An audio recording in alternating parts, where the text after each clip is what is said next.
Ciao everyone, welcome to Beatspot. I'm Marco, and in this video I will show you how to export a master. And by how to export a master, I mean all those tweaks, all those features you have to enable in order to get the best quality out of your master. The very first thing is oversampling.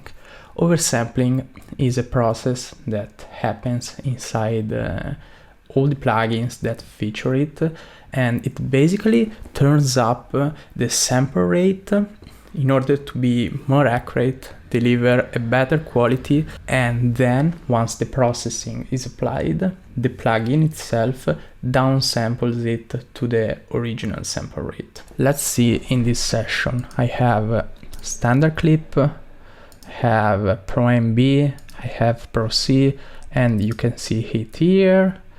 I tend to set it the highest amount possible. Then we have here standard clip, which is great because it splits the playback oversampling and the offline export oversampling. So I have 2x in the oversampling factor once I'm playing it back, which is the default one, but in the offline one I can use 32x, and this is great because I don't have to keep switching. If I export then save, then I have to tweak something, because having a high oversampling while you are playing back your master is a high CPU intensive process. So you might have some crackles, some glitches, and so on. You just aren't able to play back your master if your computer isn't powerful enough. Then we have true peak limiting. So basically each sound has several samples, and the sine wave of each frequency might have a sample which is not at the peak value. So the real peak value, the true peak, might fall somewhere between two samples, and that leads to some distortion when you hit the converters. So what I suggest is enabling the true peak limiting on the very last limiter of your chain. So I have all this chain, I have my Pro L2, and this one has true peak. All the other ones just don't have it because the signal is still being processed in the digital domain, and I just need the very last one to keep everything safe. Then let's go to the export settings. So what you want usually is to export your master in a WAV file. You can also use AFF, which is another high-end, high-quality format. I prefer to stick to WAV. And the bit depth, personally, it's at 32.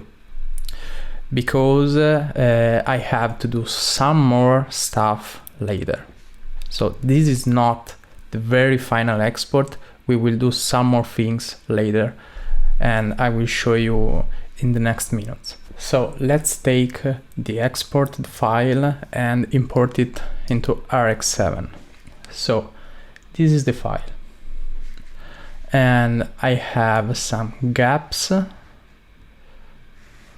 the beginning and at the end, and that's because of look ahead. Because if you have enabled the look ahead, you shouldn't start your audio file right from the start, because it might just truncate some parts of whole your track. So let's start with trimming all these things. So I use the zoom slider, and then I just zoom here,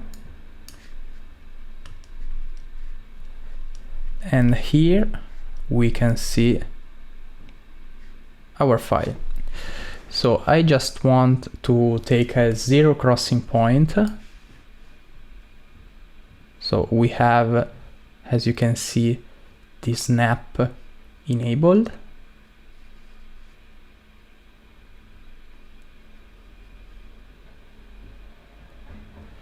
And if you look at the bottom right corner, you can see the cursor thing, and here the volume is minus infinite, so that's a real zero crossing point.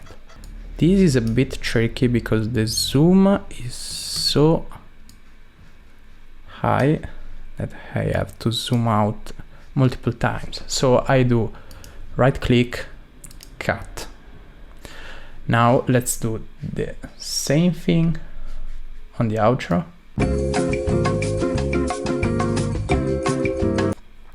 And that's it.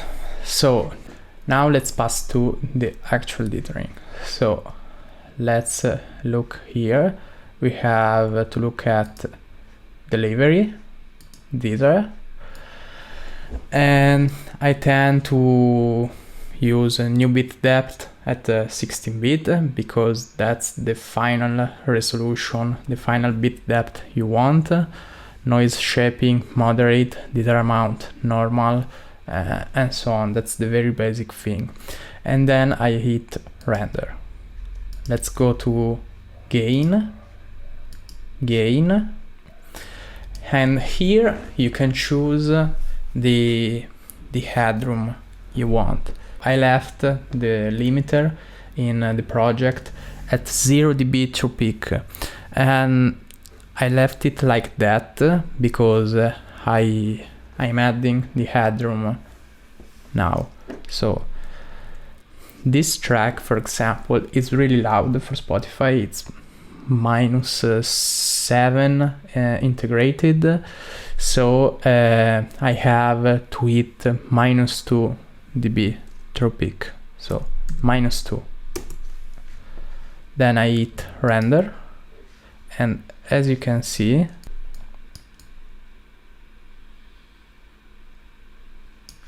I'm hitting -2.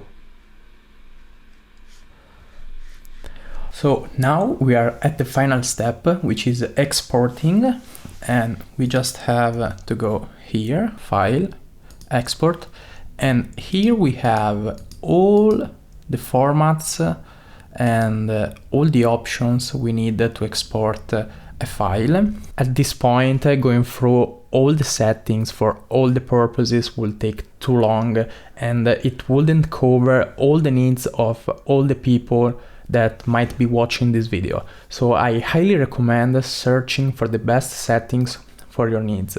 For example, if you want to upload to Spotify, if you want to upload to SoundCloud, if you want to do CD burning, just Google out stuff and you will find some FAQ pages with all the recommended stuff, which is written by Spotify team, SoundCloud team, etc. And also look for the formats required by distributors, because you might be uploading stuff on Spotify, but you are doing with DistroKid, with Amuse, with any other distributor, and each one of them has different policies, and so just stick to what they recommend doing. So that's it for this video. If you have any question, feel free to ask in the comment section below. I'll be happy to answer them, and see you in the next video.